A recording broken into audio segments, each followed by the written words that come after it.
Okay, I'm gonna show you a magic trick. I'm gonna take this bucket that is full of water, and I bet I can turn it upside down without spilling a drop. Think I can do it? Okay, let's give it a shot. So we're gonna take the bucket, again, full of water. We're gonna try not to spill a drop. Here we go, we're gonna put it upside down. Ready? Look at that. Look at that, not even spilling a drop. Okay, nailed it. Why did that work? I mean, when the bucket is upside down, gravity should be pulling the water out of the bucket. And you're thinking, well, it's centripetal force. Well, it kind of feels like centripetal force pushes to the outside. However, it actually pushes you towards the inside of the circle. Anytime you're spinning around a circle, you need to apply a force inside to keep it going in a circle. So I'm actually pulling the bucket down, and gravity is pulling the bucket down. Why doesn't the water go out of the bucket? Okay, so to understand how this works, we first have to consider what would happen at that location right there to the side. If I stopped holding onto the bucket there, where would the bucket go?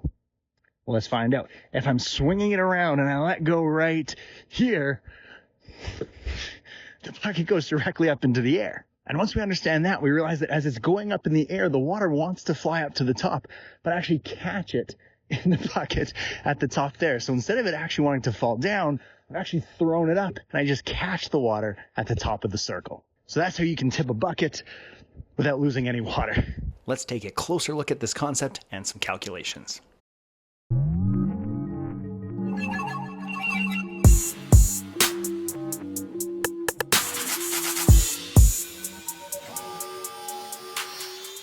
Okay, so to understand how swinging the bucket around in a circle works, we're going to take a look at the forces acting on the bucket, mostly at the bottom and at the top.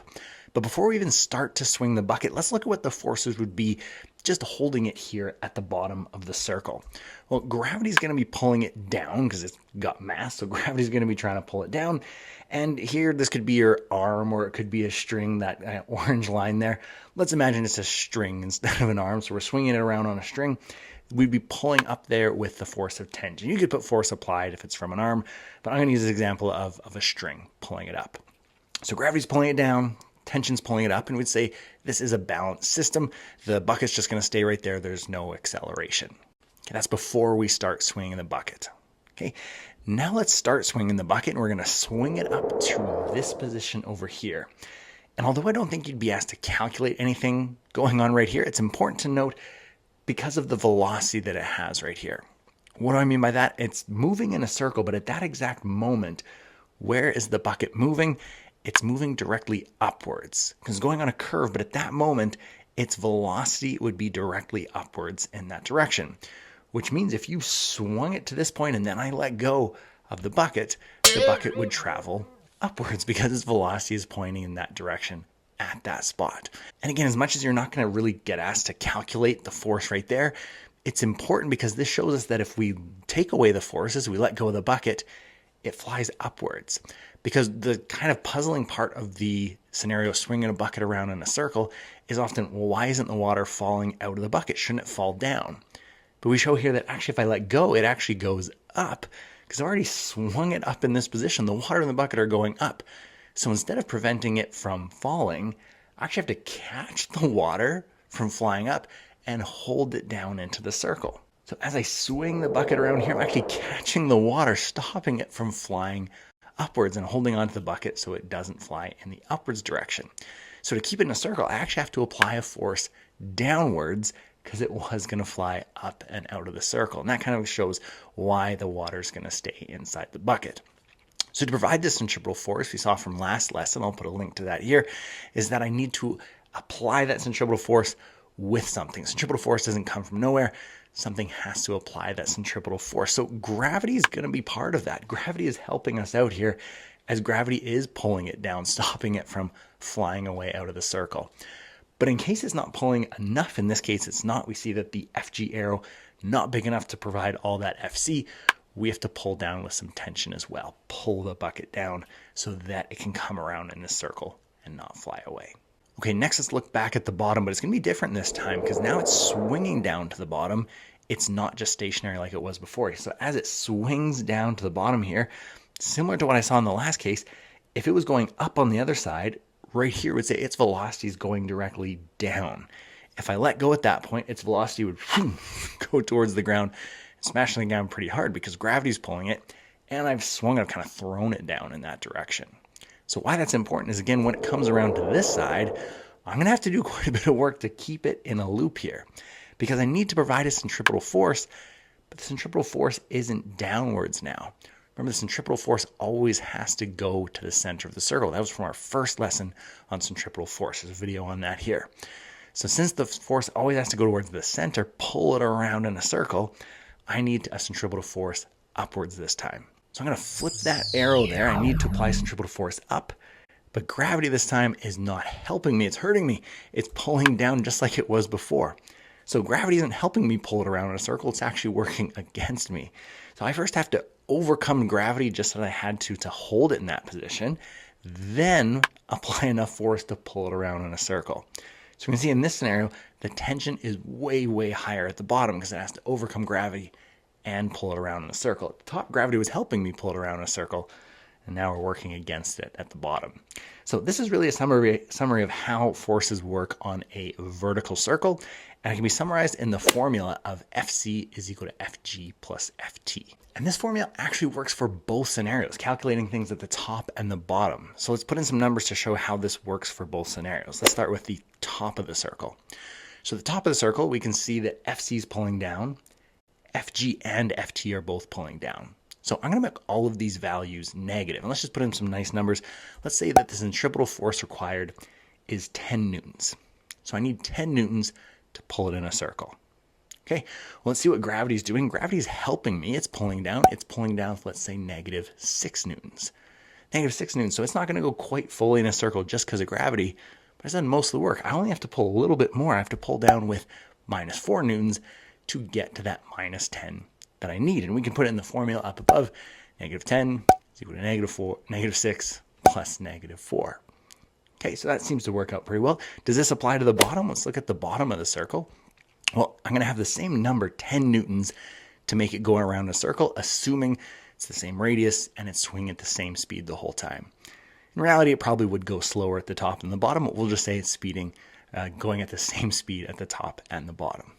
Okay, so I'm going to still have Fc to be 10, but now it's going to be positive 10. Why is it positive 10? Because, again, it has to go upwards. I have to pull it to the center of the circle, which you can see my arrow is now upwards. I'm going to call it up positive. Okay, has gravity flipped? No, gravity's still not working for me. It's working against me in the bottom. It's pulling down at negative 6. So that's going to stay a negative value. So what does Ft have to be? Well, if I have to get to 10, and I got to overcome that 6 first, I'm going to overcome gravity, pull up with 6, and then pull up with the 10 to pull it around in a circle. I got to pull up with positive 16. So you can see the tension, it was only 4 at the top, minus 4 at the top, and it's plus 16 at the bottom here. So let's throw that into the equation above again to get to plus 10.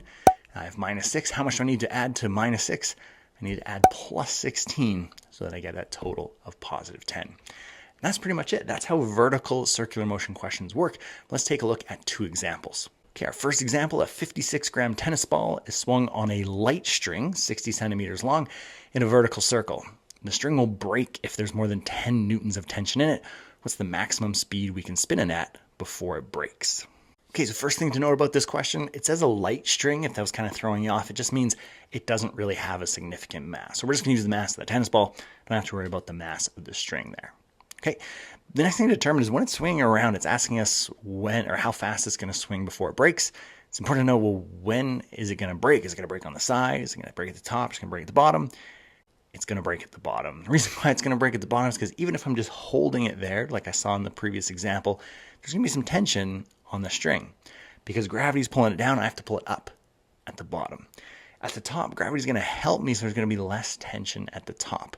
So if it's going to break when it gets to 10 newtons, the highest amount of tension is going to be at the bottom. So it's going to break at the bottom of the circle. And that's important because that's going to let us know to set up our equation from the bottom. That is the same equation for the top and the bottom, but I like to draw it out to get a sense for how these forces work. And I like to start with Fc because you need that to go around in a circle. Fg, I know that's always going down. And now I can kind of see that tension should be a big number. I have to overcome gravity and then provide the centripetal force. Okay, so I can see I have that big number of tension on the bottom. Let's put it into the formula. So same formula again for top or bottom, but Fc is equal to Fg plus Ft. And let's see what I know. We have half mv squared for Fc. For Fg, or gravity, is mass times gravity, and we know the 10 newtons of tension. Okay, could I solve for anything else? Well, I can solve for the force of gravity by just doing mass times gravity over there, and I get a number of negative 0.549 newtons. Negative because, again, that's downwards. So I can plug that into my equation over here. Let's condense those two numbers, 10 minus 0.549, and we get 9.45 newtons is equal to the centripetal force. So now all we got to do is rearrange. I'm going to multiply the r up here, and then I'm going to divide by mass, and then to get rid of that square, we're going to take a square root. So let's take a look at those numbers. 9.45 times 0.6, that's the radius, divided by 0.056 of the mass, square root at the end, and I'm going to get an answer of about 10 meters per second for the fastest it could swing before it's going to break once again at the bottom. Let's try another question here. A skateboarder is trying to complete a vertical loop. Pretty crazy, but it's trying to complete a vertical loop there of 2.5 meters. What is the minimum speed required to complete the loop? All right, let's take a look at how this is going to look. We got the skateboarder coming in. They're going to complete this loop, and they're going to come out the side, hopefully completely safe and unharmed. How are we going to analyze this? Well, it says, what's the minimum speed required to make the loop? So we kind of consider at this point at the top or at this point at the bottom, where would it fail? Well, at the bottom, you're going to be fine. Even if you're not moving, you're just going to stay on the ground there. The top, that's the place where problems are going to come into play if you're not going fast enough. You might go up here and then fall there, which we definitely don't want to happen. So we want to go fast enough to make the vertical loop. I should also point out, this is an extremely dangerous thing to do. Do not try and complete a vertical loop. It's pretty dangerous as you could fall from that height and have some significant injury. So nothing you should try at home here, but we'll calculate what it'd be like for a professional to do it. Okay, so let's put our diagram with the skateboarder at the top and look at the forces going on there. Again, we need FC to go to the center of the circle to make sure that she goes in a circle. And then gravity next is going to be helping. Gravity's helping pull around in a circle. We don't want to help too much, but it's pulling around in a circle. And then what would we put for that other force? Because there's actually no string attached to our person in this example. So nothing to help pull them towards the ground. But if they're going really fast, there would be something pushing around. What would be pushing around? It would actually be the normal force. The normal force is the pressure from surfaces. It pushes perpendicular to the surface. So from the ramp here, there would be some pressure, some pushback from the ramp that would add a force to keep you in the circle if you were going significantly fast there. So it doesn't change our formula at all, because I'm just changing a T for FT to FN. Besides that, everything's going to be the same. You can solve ones with a loop of a ramp or swinging with a string in pretty much the exact same way. Okay, but what makes this question different is, what's the minimum speed? How are we going to calculate the minimum speed to take this? Well, let's first consider how I'd calculate FC, and that's calculated with mv squared over r.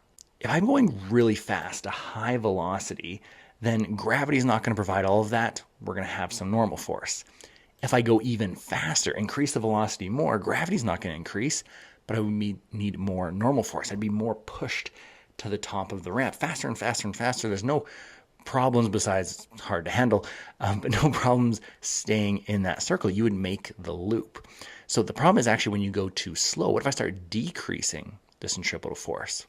Well, that starts to shorten that green arrow. So let's shorten that green arrow a bit and see what happens. I slow down, and my normal force starts to get reduced. The pressure at the top of that loop starts to become less and less and less and less from the ramp, until we reach this point. At this point, the green arrow, the FC required, is completely provided by gravity. There's no normal force at the top.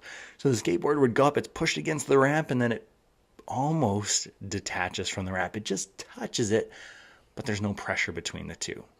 This is the slowest speed you can go, because if you go any slower, if I started to reduce the speed and reduce green more, gravity is pulling more than I need, which means you're going to get pulled more than you need to, and you would travel in a loop that would look more like that, which is definitely what we don't want. So we can see that there's a minimum speed that we have to do so that FC is equal to FG. If my FC is any lower, we're not going to complete the loop. So let's put that green arrow back to equal to FG and throw in our formula there. It's the same formula that we had from before, but now I'm going to say there's going to be no normal force. Here I have it written as tension, should be normal force, but that there's going to be no normal force in this case. So I'm going to get rid of that side, And all I have is FC is equal to FG, which is kind of nice. It's a bit of a shorter formula. So they ask you for the minimum speed. FC is just equal to FG, which is nice. Let's throw in our formulas there. Half mv squared over r is equal to mg. And they didn't tell me the mass of the skateboarder, but that's okay because mass is on both sides. We can cancel out mass on both sides. So solve for velocity here. We're going to v is equal to the square root. I'll just show you how we did this rearrangement. R got multiplied over here, and then we just take the square root to get rid of those two variables. So I just have the square root of 9.81 times 2.5. That was the radius of the loop. And again, answer of 5 meters per second for our answer, which is actually pretty fast to take this loop. And before we just leave this question, that's correct answer, but before we leave this question, where do you have to be going 5 meters per second? Should they be coming into the loop right here at 5 meters per second? Actually, no, because as they go up there, in reality, we're not pulling them around on a string. Well, gravity's going to start to slow them down. Just like as you go up a ramp, you would start to slow down. So they need to be going at 5 meters per second at the top here. Again, we usually assume constant velocity for when we're swinging it around on a string. But in this case, for sure, you'd start slowing down as you start to come up the ramp. So you'd have to be going 5 meters per second at the top. I mean, you have to go even faster at the bottom into this loop. So once again, I would not recommend trying this. Don't try it at home. But it's a fun question to calculate the physics of.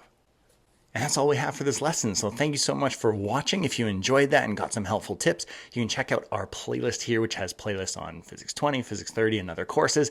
And then just be the latest video over here. So again, thank you so much for watching, and I will see you in the next video.